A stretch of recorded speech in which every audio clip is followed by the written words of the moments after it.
السلام عليكم ورحمة الله وبركاته. معكم اسلام نصر من قناة توينز ريفيوز. النهاردة هنتكلم عن شوية مزايا مهمة كده في الجالاكسي اس 10 بلس. تعالوا كده مع بعض نشوف ايه هي اهم المزايا اللي انا شفتها وجربتها بنفسي في الموبايل.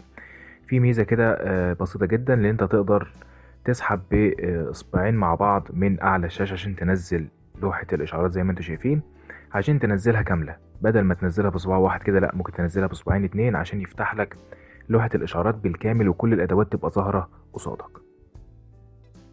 من اهم المزايا اللي سامسونج ضافتها في واجهة وان يو اي الجديدة، حتة اللي انت تقدر لو انت مش حابب حتة اللي انت تدوير الشاشة زي ما انتوا شايفين كده تقعد تدور منك وانت مش عايزها تتدور.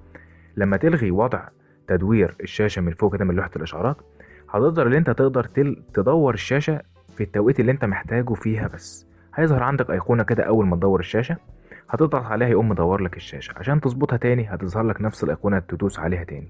هما كده خلوا وضع تدوير الشاشة وضع يدوي، علشان لو انت مش حابب الوضع التلقائي تفعل الوضع ده. في ميزة من أهم المزايا اللي موجودة دايما في واجهة سامسونج، وكمان سامسونج موفراه في الواجهة الجديدة، حتة النوافذ العائمة البوب أب. أنت تقدر تفتح أكتر من تطبيق في نفس الوقت في واجهة البوب أب عن طريق اللي أنت تضغط على زر المالتي تاسكينج زي ما انتم شايفين كده، وتضغط على اختصار التطبيق. هيظهر لك لوحة كده تقدر تختار منها الأوبن إن بوب أب مود.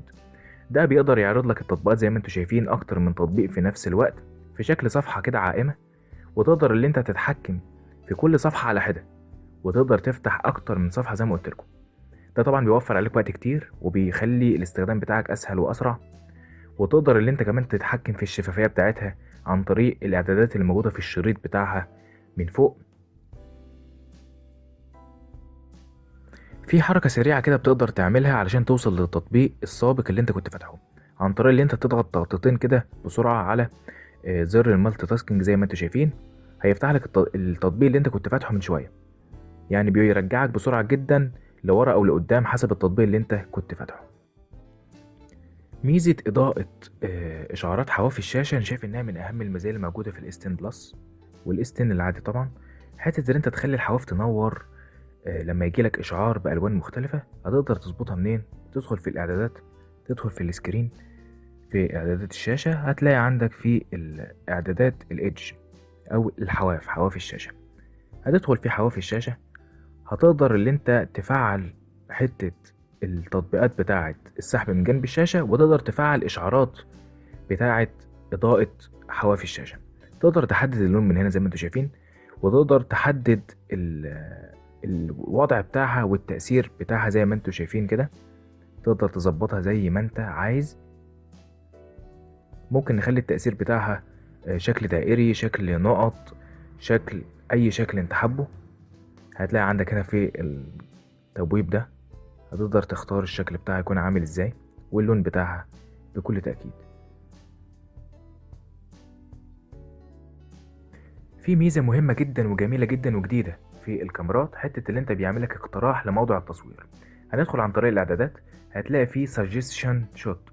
ده بيقدر يقولك اللي انت لما توجه الكاميرا، عدسة الكاميرا، على شيء معين او مشهد معين، بيقولك اقتراح للموضع اللي انت هتصور بيه المشهد ده.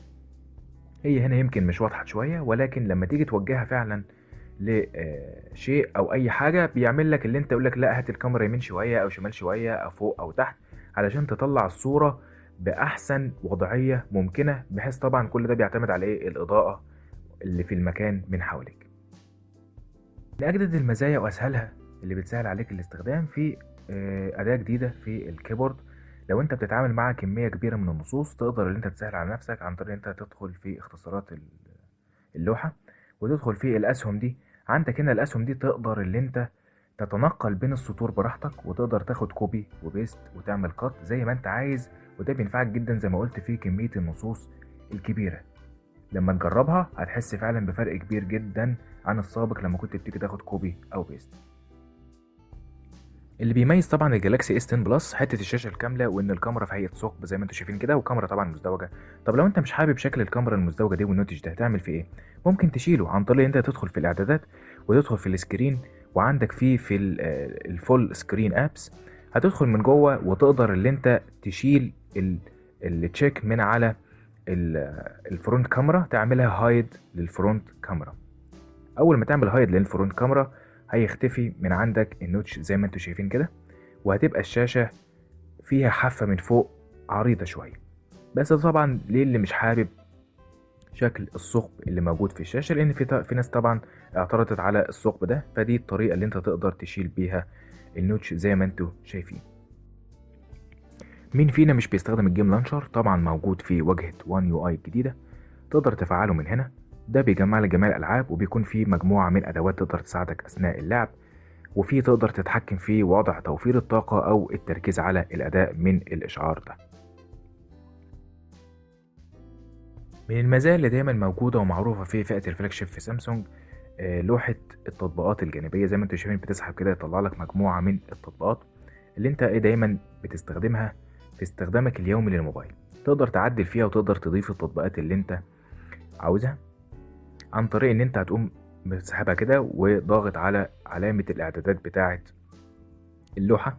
هيفتح لك طبعا مجموعة من الاشكال ومجموعة من الالوان والتطبيقات، تقدر تحدد التطبيقات اللي انت عايزها وتقدر تفعلها وتقدر تلغيها من هنا.